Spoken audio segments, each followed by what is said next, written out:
नमस्कार, मैं अमित कुमार। आप देख रहे हैं संचालक समाचार।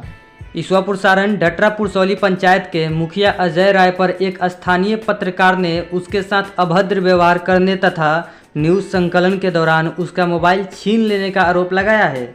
इसके बारे में जब मैंने मुखिया अजय राय से बात की तो उन्होंने कहा कि उन पर लगाए गए सारे आरोप गलत हैं। यह राजनीतिक से भरा हुआ है जो उनके विरोधियों द्वारा कराया गया है। यह उनके लोकप्रियता को कम करने के लिए किया गया है, एक प्रयास हो सकता है।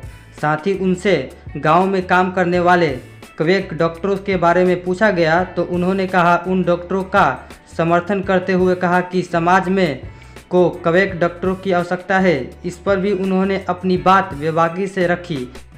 मुखिया जी, विगत दिनों एक ईश्वरपुर में घटना घटी है जिसमें एक निजी क्लिनिक में एक औरत की मौत हो गई है। बच्चा प्रसव के दौरान उसकी मौत हो गई, जिसमें वीडियो बना रहे एक पत्रकार ने आप पर आरोप लगाया है कि आपने उसके साथ उसका मोबाइल छीन लिया है और मारपीट की है, जैसे कि उसके वीडियो में दिख रहा है, वो कह रहा है। तो इसमें क्या सच्चाई है?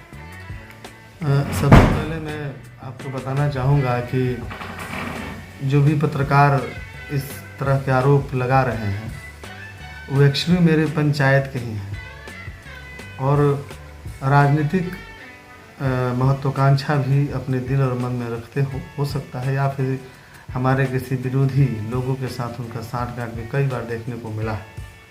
तो राजनीतिक छवि धूमिल करने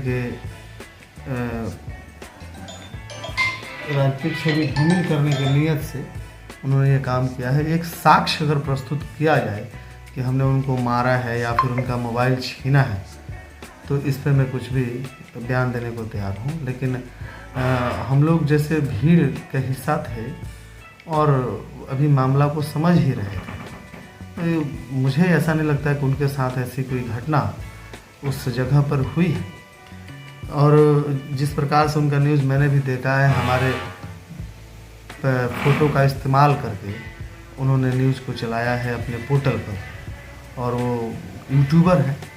तो इस घटना से हमारे मान प्रतिष्ठा की हानि हुई है, हमारे सामाजिक छवि भी धूमिल करने की बेजोड़ कोशिश की गई है, और इसके लिए मैं न्यायिक मांग भी करूंगा और न्याय स्थानीय थाना प्रभारी से और स्थानीय प्रशासन से लिखित रूप से शिकायत करके न्याय की मांग करूंगा। लेकिन उन्होंने कहा है कि आपने ही उनके साथ मारपीट की है और उनका चश्मा तोड़ा है, तो क्या इसमें कुछ सच्चाई है भी या नहीं? अब वो चश्मा उनका टूटा, मारपीट हुई, अब ये वही बताएंगे ना कि किस साक्ष्य के आधार पर वो इस प्रकार का आरोप लगा रहे हैं। जैसे कि उन्होंने अपने वीडियो में आपका फोटो लगाया हुआ है।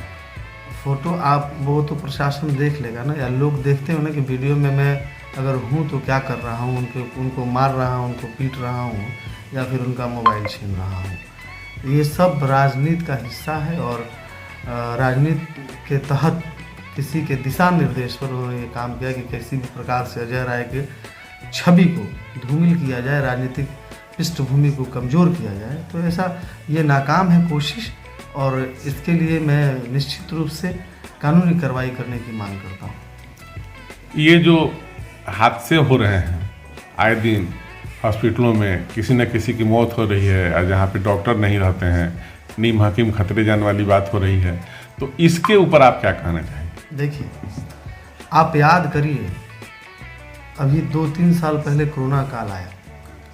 दो पहलू पर सोचना ज़्यादा आवश्यक हो जाता है तब जब इंसान के जान का खतरा और जान की बात हो। आपके यहाँ ईश्वरपुर में मैं कई सालों से मांग कर रहा हूँ सरकार से, कई बार हम लोगों ने पत्रचार भी किया। हमारे यहाँ 5 साल पहले सामुदायिक स्वास्थ्य केंद्र का बिल्डिंग बन चुका है। सामुदायिक स्वास्थ्य केंद्र में प्रसव के लिए ऑपरेशन तक की व्यवस्था, जांच की व्यवस्था, दवाइयों की व्यवस्था होती है, लेकिन सामुदायिक स्वास्थ्य केंद्र के अंदर प्राथमिक स्वास्थ्य केंद्र चलाया जा रहा है और वो भी पूर्ण स्थिति में नहीं दिख पाता है। उसकी व्यवस्थाएं जो हैं सरकार द्वारा पूर्ण नहीं की जाती हैं, और इस परिस्थिति में लोगों की मजबूरी होती है कि वो किसी प्राइवेट क्लिनिक में दिखाएं। यहाँ से लेकर अगर आप जांच करें अगर मुझे लगता है कि अगर प्राइवेट क्लिनिक न खोले तो लोग जिंदे मर जाएंगे। हाँ, ये घटनाएं होती हैं और ये नहीं होनी चाहिए, मैं इसकी निंदा करता हूँ। लेकिन साथ ही साथ आप उस कोरोना काल को याद करेंगे, झोला छाप डॉक्टरों को सरकार ने भी सराहा था कि अगर ऐसा न होता, झोले छाप वाले डॉक्टर न होते तो कोरोना से हम लोग जंग नहीं जीत पाते। तो इस दोनों पहलू पर जब आप सोचेंगे तो दोनों जरूरी है।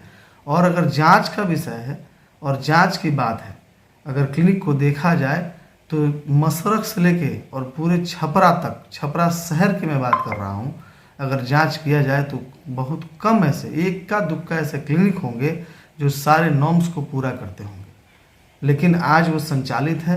अगर जाने जाती हैं तो जाने बचाई भी जा रही हैं, तो हम उसको पूर्ण रूप से नज़रअंदाज नहीं कर सकते हैं। यह घटना निंदनीय है, लेकिन साथ ही साथ सरकार को उस व्यवस्था के बारे में भी सोचना जरूरी है जिस व्यवस्था के तहत लोग अपना इलाज बाहर कराने न जाएं। अगर ओपीडी की व्यवस्था है सिर्फ प्राथमिक स्वास्थ्य केंद्र में है, तो उसमें ऑपरेशन की व्यवस्था सामुदायिक स्वास्थ्य केंद्र इंफ्रास्ट्रक्चर डेवलप्ड है, तो यहाँ पे सामुदायिक स्वास्थ्य केंद्र की व्यवस्था करनी चाहिए। तो सरकार के पास व्यवस्था नहीं है, सिर्फ नियम और कानून है। तो ये दोनों तरफ से एक मरीज को प्रताड़ित किया। मरीज अपना इलाज प्राइवेट में भी नहीं करा पाएगा और सरकार के पास व्यवस्था भी नहीं है। तो दोनों तरफ से मरा कौन? मरा मरीज। तो इस पर ये सोचनीय विषय है, इस पर विचारणीय विषय है। प्रशासन को, सरकार को इस पर सोचना चाहिए कि हम उस व्यवस्था को बहाल करें जिस व्यवस्था के तहत लोगों का पूर्णतः इलाज हो जाए, अच्छा से अच्छा इलाज मिल सके, ताकि वो मजबूरन किसी प्राइवेट अस्पताल में ना जा सके। ऐसे ही खबरों से जुड़े रहने के लिए संचालक समाचार को सब्सक्राइब जरूर करें। आप जैसे ही संचालक समाचार को सब्सक्राइब करेंगे, आप संचालक समाचार से जुड़ जाएंगे और ऐसे ही हर खबर की अपडेट आपको मिलते रहेगी। संचालक समाचार के लिए रजनीश रंजन की रिपोर्ट।